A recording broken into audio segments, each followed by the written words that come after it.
jagan või ütleme, olen suhtun positiivselt igasugusse kriitikasse, kus ma näen, et see kriitika on kantud tehtud südamest tulevast kaotusest. Selle erakonna kui nii-öelda missiooni keskkonna tuletada.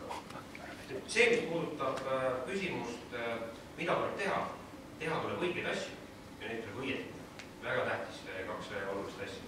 Esimene asi on see, et elamislubade skandaali puhul teate, ma isegi vaatasin kuskil tõesti paralleeli ja Keskerakondlased seda naudinguga tegid.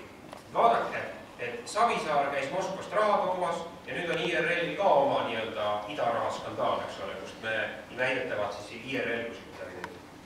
Põhimõtteliselt väga selged erinevused. Elamislubade skandaaliga olid seotud inimesed, kes on meie erakonnad tänaseks endised liikmed. Ja ma arvan, et oluline paradigmaatiline vahe. Erakond konsensuslikult võttis väga selge hoiaku. On olemas niisugust äriajamist, et olgu ta 100 korda jopp, mida ei saa teha meie rahvusliku erakonna lippude all, sest see ei lange kokku meie missiooni. Väga põhimõtteline selge seisukoht. Ja ma arvan, et see oli oluline, et erakonna liikmed olid siin nõudlikud kriitikud ja oma muret väljendanud. Keskerakonna puhul oli tegemist ju Vene rahaga Eesti riigis võimule tulemisega, mille tegevuse puhul Keskerakond on korduvalt oma liidrit toetanud selles tegevuses, mitte uhkamist. Selles mõttes ma arvan, Eesti inimesed said aru sellest vahest. Ja meie ülesanne kahtlemata, me ise saame sellest vahest aru, on seda ka selgitada. Nüüd küsimus sellest, mis puudutab seda erakonna positsiooni poliitilises keskkonnas. Mis oli tegelikult olukord, me peame arvestama sellega, et see on sotsioloogiline tõsiasi. IRL teeb alati paremaid tulemusi oma reitingus valimiskeskkonnas, mis ei tähenda seda, et me saame rahul olla sellega, kui meie reiting on suhteliselt madal valimiste vahelisel. 2011. aasta valimistel Eesti Reformierakond suurendas oma positsiooni 2 koha võrra, 31 kohalt 33. IRL suurendas oma positsiooni 19 kohalt 23.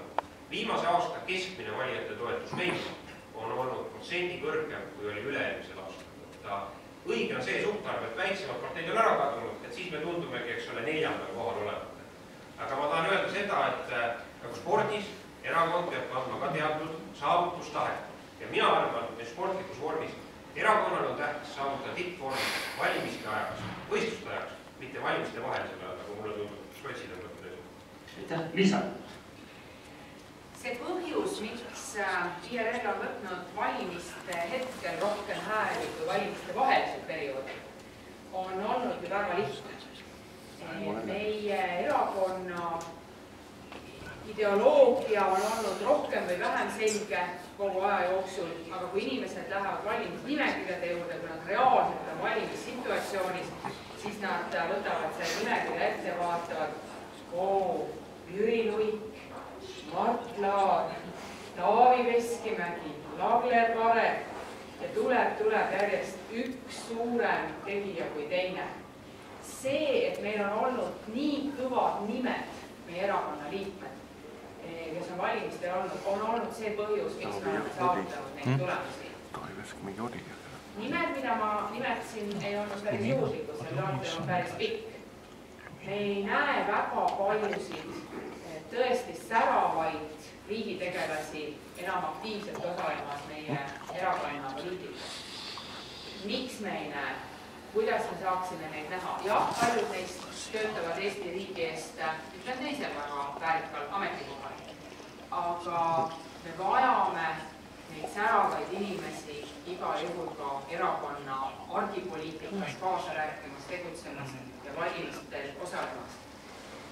Teine asi, mida me kindlasti saaksime paremini teha, ma mäletan, kui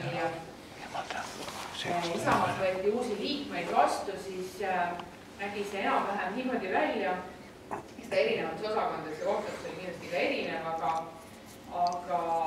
inimesed kutsuti välja, osakonna juhatuse ette või koosolekule ja loeti sõnad peale. Nii, see on see erakond ja jätta endale see meelde, isegi lihtliikmena sa ei tohi valetada, varastada, purjuspäi sõita, korruptsioonis ei tohi osaleda. See on see erakond, mis on väga tundlik, väga tundlik, mitte mingil juhul ei tohi seda teha. Pea seda meeles. Ja tundus mulle alguses natuke kummaline, nüüd oluliselt vanemaks saanuna ja näinud, mis võib toimuda, ma mõtlen, et võib-olla selle lihtsa loetelu peaks taastama. Aitäh, Andres! Aitäh, Liisa jõudis tegelikult väga olulise punktini, see on see, et erakonna sõnumid peavad kandma ühiskonna jaoks usaldusväärsust erinevad persoonid, inimesed, kelle puhul see usalduse krediit on olemas. Ja siin Tallinna piirkonna üldkogu oli hiljuti eelmise aasta lõpus ja tekkis Siim Kiisleriga sellega seoses üsna äge arvamuste vahetus, ütleme niimoodi, kuna ma olin ühes kohas öelnud seda, et erakonna Tallinna piirkonna nägu on viimasel ajal kujundanud või viimastel aastatel kujundanud väga palju Siim Kaprits ja Indrek Raud. Aga ma mõtlen sellega praegu tõsiselt ja niisuguste persoonide tegevus erakonna poliitikate kujundamisel ja suure piirkonna näo kujundamisel see ei ole jätkusuutlik. Üks neist oli volikogu fraktsiooni esimees pikka aega, teine koordineeris viimast kohalike valimiste kampaaniat väga olulisel määral ja ma nagu arvan, et mingisugused struktuurid või võrgustikud pärandina on siiamaani alles. Ja sellest tulenevalt ikkagi tuleb seda pilti selles mõttes värskendada, et erakonna kõneisikud valdkondades peavad pälvima täielikku avalikku usaldust. Ja mis puudutab praktilisi samme, siis ma arvan, et kahest programmist eriti esimene, see terve erakonna programm on tegelikult suunatud just nimelt usalduse taastootmiseks. Aitäh, aga nüüd tõstame tempot. Härra Jaak Vakermann. Aitäh sõna andmast, et mina olen Jaak Vakermann, ma olen Nissi vallast ja et mitte jääda anonüümseks ja väga võõrdaks, siis ma ütlen, et poliittöö algas minul 60-ndatel möödunud sajandil, kuhu kuulasin Vaba Euroopat, Ameerika Häält ja nii edasi ja oma erakonnas olekut ütlen, et ma arvutasin kähku välja, et ma olen Eerik-Niiles Krossist 66 korda kauem olnud siin. Nüüd küsimus ajendus Liisa-Ly Pakosta sellest tutvustavast kõnest, kus ta rääkis sisedebatti ja sisedemokraatia arengu vajalikkusest. Ja siis haakus ka Urmas Reinsalu programmiga, et meie missioon on rahvuslikkus. Ma arvan, et meie missioon on rahvuslikkus, aga et nüüd küll teadaolevalt mitte jesuiitlikult, aga ikkagi jesuiitlikult öelduna, et nüüd eesmärk pühendab abinõu, et kas siis see sisedemokraatlik debatt ei ole üks vahend meie missiooni täitmiseks, et kumb nüüd siis enne oli muna või kana, üks asi. Ja et nüüd meie lugupeetud transpordivolinik armastab kasutada väljendit devil in details, et palun, see ongi küsimus suunatuna kõigepealt Liisa-Ly Pakostale selles mõttes, et juhul kui sa nüüd ei saa valituks, mida sa siis teed? 1, 2, 3 konkreetset sammu parandamaks sisedemokraatliku debatti. Et need listid, mis nii-öelda on, need tunduvad olema vedurivile soleerimiseks. Seal ei ole tagasisidet, seal ei ole debatti. See on ainult kõlks. Aitäh! Aitäh! See läheb kindlasti ka mõlemad teisele kandidaat Liisa. Ikka mõte ja selle omavahel vahetamine on ikka kõigepealt. Ja siis tuleb kõik muu ja hea õnne korral, hea töö korral ja heade inimeste korral tuleb ka realiseerimine. Et mis on need mehhanismid, kas need peaksid olema põhikirjas fikseeritud? Ei. Ma teen edasi täpselt sama, mida ma olen siiamaani teinud, et ma olen nii sinuga kui paljude teistega, kes siin ruumis on aastate vältel päris palju debatte maha pidanud.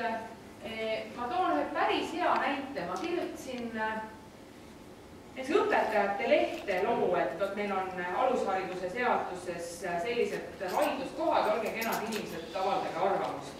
Uskumatult head tagasisidet tuli. Ma olen seda kogu aeg teinud, ma teen seda sama asja edasi. Algas pihta ka meil Põhja-Tallinna osakonnas väga sisuka debatiga Mart Laariga. Läheme edasi ilma mingisuguse loosungi püstitamiseta või ilma mingi 5 aastat kavata. Need küsimused, mis on aktuaalsed, nende üle tuleb rääkida. Mul on blogi, kus inimesed avaldavad arvamusi, ma olen kättesaadav telefoni teel, meili teel. Me oleme korraldanud erinevaid sisulisi arutelusid erinevate sisuteemadel.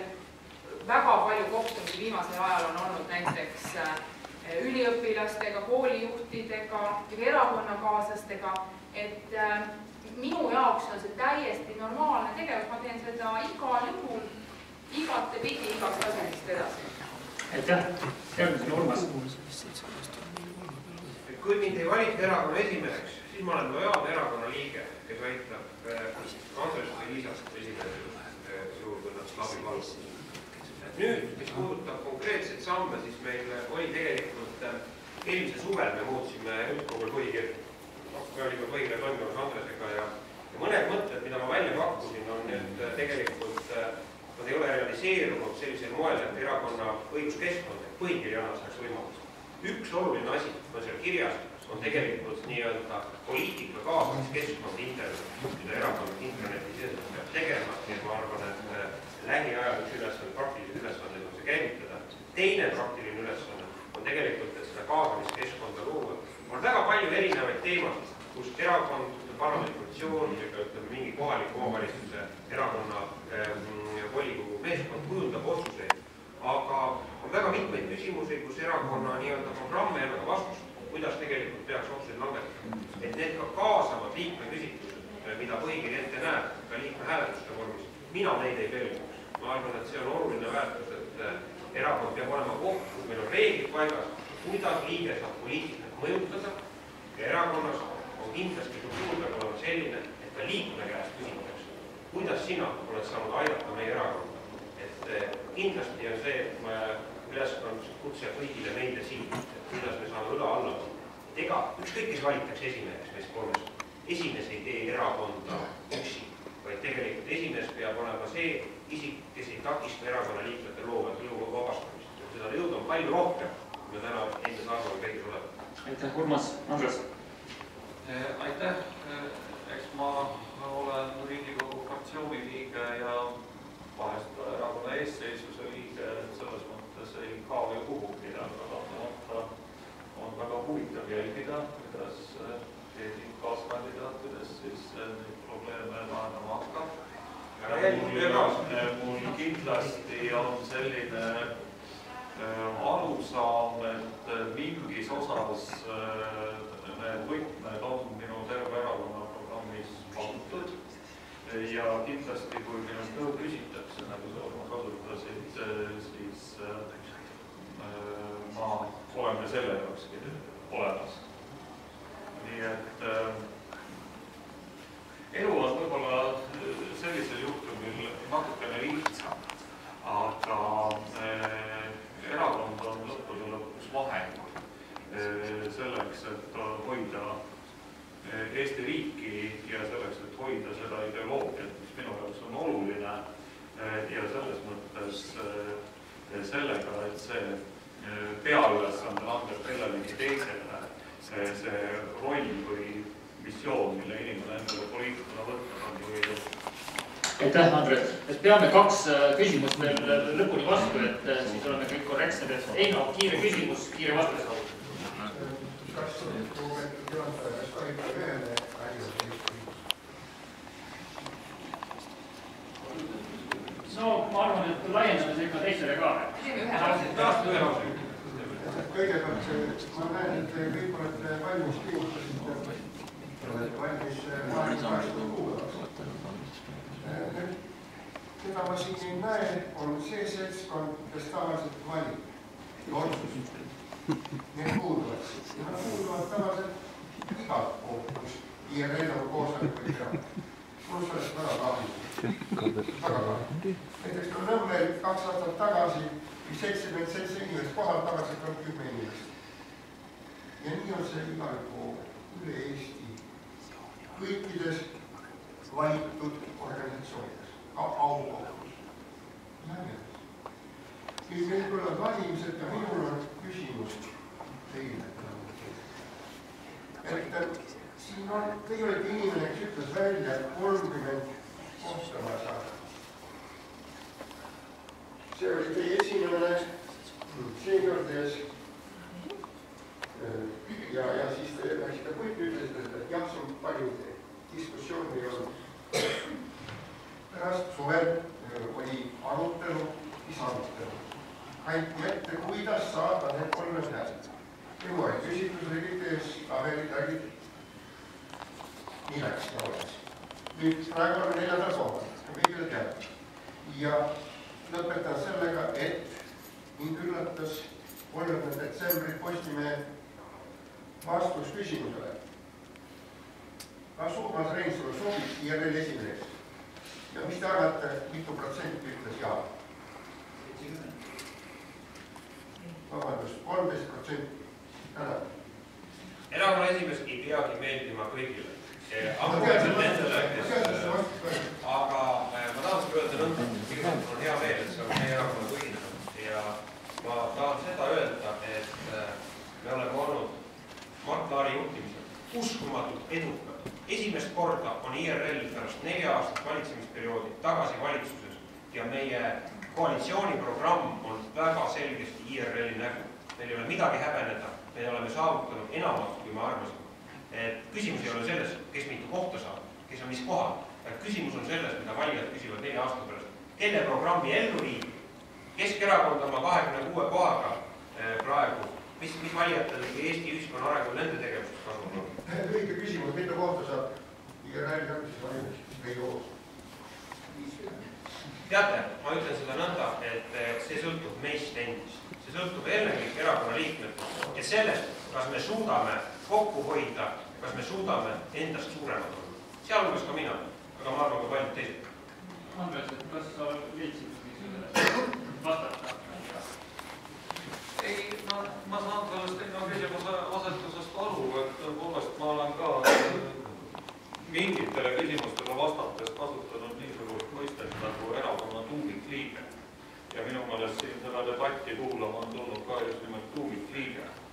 Ma ei tahaks kasutada mõistet fantoomliige, aga võib-olla seda mõistet natukene tuleb kasutada, kui tuvastatakse, et on inimesi, kes tõesti käivad ainult hääletustel ja kelle motiividest suur osa erakonna liikmeid aru ei saa, miks nad erakonda kuuluvad. Et see kahtlemata on probleem. Aga samal ajal, kui vaadata õiguskeskkonda ja aru saama sellest, siis ei saa öelda, et ühel liikmel on rohkem õigusi kui teisel. Kindlasti erakonnas ei ole nomenklatuuri. Ma olen väga nõus selle tuumikliikme määratlusega ja sellega, kui oluline see on.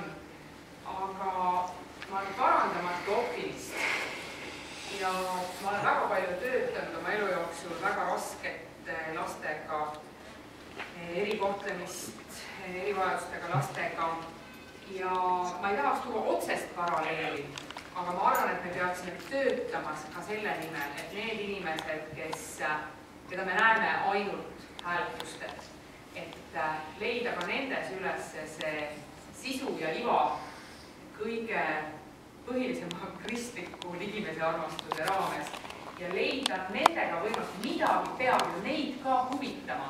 Mingi